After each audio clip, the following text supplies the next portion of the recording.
Cette semaine, au siège de la Cour pénale internationale à La Haye, le procès contre Thomas Lubanga Dilo s'est poursuivi avec la suite de la déposition du témoin anonyme numéro 55. Interrogé par Manoj Sachdeva, substitut du procureur, le témoin atteste que le recrutement d'enfants soldats était non seulement l'œuvre de l'armée, mais également celle de certains sages de la ville de Bunia, qui a encouragé des jeunes à intégrer l'armée. Le recrutement par l'UPC se faisait dans toute la région de Bunia et n'était pas limité à des périodes spécifiques. In the training camps and while the training was being given, Dans les camps d'entraînement, pendant que cette formation était donnée, savez-vous quel type de discipline, s'il y avait une discipline, qui était imposée dans ces camps? Je vais vous donner des explications selon la connaissance que j'ai du métier des militaires. Mais lorsque vous posez la question de savoir quel type de discipline il y avait dans la formation, je ne saurais vous répondre parce que je n'étais pas instructeur militaire. Je ne saurais pas vous dire quel type de discipline il y avait. Si vous voulez avoir des informations à cette question, je vais vous expliquer par rapport à la connaissance générale que j'ai de l'armée. Sir, Monsieur, à votre connaissance, et pendant que vous étiez à l'UPC, est-ce que les punitions infligées étaient différentes pour les enfants par rapport à celles infligées aux adultes, ou s'agissait-il des mêmes punitions pour toutes les recrues? Je vous ai donné des explications au sujet des différents types de sanctions qu'on trouve dans une armée. Il n'existe pas de sanctions pour enfants, il n'existe pas de sanctions pour adultes. Il n'existe qu'un seul type de sanction qui est général au sein de l'armée. C'est-à-dire qu'il n'y a pas de sanctions spécifiques aux enfants ou aux adultes. Il n'y avait qu'un seul type de sanction applicable à tous. and did that apply Question. to Et est-ce que cela s'appliquait à l'UPC, aux militaires et à l'UPC? Oui, c'était la même chose. and how do you know that? Question. Et comment le savez-vous? Je vous ai dit ceci, il n'existe qu'un seul type de sanction. C'est ce que je suis en train de vous expliquer. Je n'ai jamais entendu dire qu'il y avait différents types de sanctions si on a affaire à un enfant ou à une femme. You said that the recruits Question. would Monsieur le témoin, je considère... Enfin, vous avez dit que les recrues étaient envoyés dans les brigades, dans les sections. Et quels étaient leurs devoirs une fois intégrés dans ces brigades et dans ces sections? Je ne sais pas comment vous répondre. La première chose, il finit la formation militaire où il a appris comment manier une arme, comment tirer. Après la formation, il est déployé au sein d'une brigade, il devient militaire. Cela signifie cela signifie que lorsqu'il est affecté dans la brigade, c'est pour faire le travail militaire. Quel est le travail d'un militaire à ce moment-là? Le travail d'un militaire à ce moment-là consistait à faire la guerre. S'il y a un combat, il devait aller combattre. and would that Est-ce que apply? ceci s'applique aux Kadogo, aux enfants qui étaient formés? Étaient-ils envoyés également dans les brigades pour combattre? Je crois que j'ai répondu à cette question à plusieurs reprises.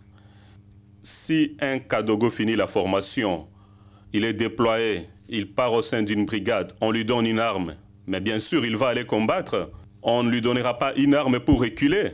La décision finale dépendra du commandant. Le commandant lui-même peut dire que non, je trouve que ce Kadogo est mineur, il peut reculer. Mais si tel n'est pas le cas, il doit aller combattre. Il a fait une formation, il a fini une formation, il a été déployé, il doit aller à la guerre. Le témoin a confirmé que l'état-major comprenait des Kadogo qui travaillaient comme les autres militaires, portaient des armes et étaient vêtus de tenues militaires.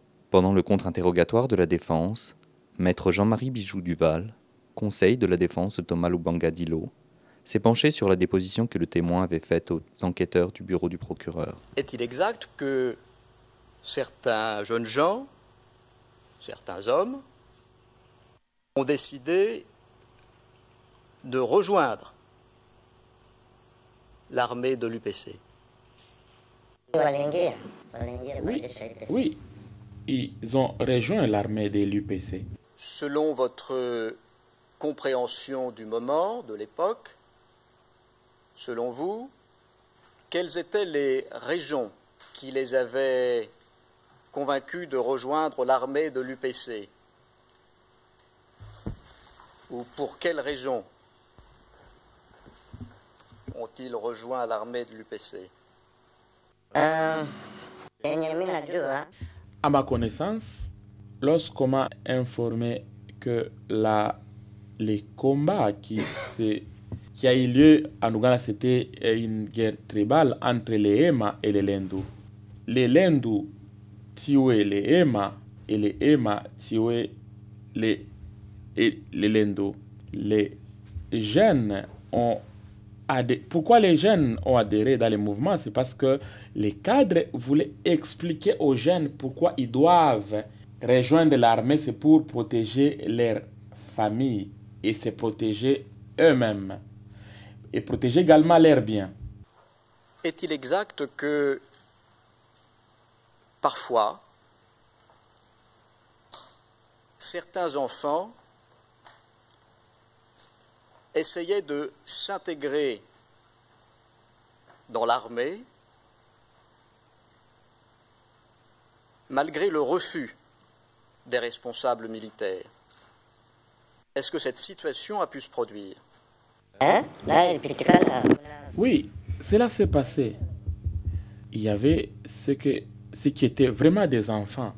Même vous-même, vous pouvez avoir honte de les recruter. Il y avait eu des cas pareils. Et quelle était l'attitude des responsables militaires face à cette situation? Cela dépendait. Si vous arrivez auprès d'un chef de bon cœur ou qui a de bonnes intentions, il peut aider ou protéger ces gens. Mais il y a des enfants vraiment que vous ne pouvez pas enrôler dans l'armée, qui suivaient les autres Kadogo. Vous savez, les enfants n'ont pas le même âge. Comme nous, adultes, nous n'avons pas le même âge. Il y a des enfants que vous voyez réellement que c'est un enfant que vous ne pouvez pas autoriser à rejoindre l'armée. Il y avait d'autres qui pouvaient être capables et d'autres non. Et il arrivait qu'on les chasse. Le procès se poursuivra mardi 26 mai avec la déposition d'un autre témoin du procureur.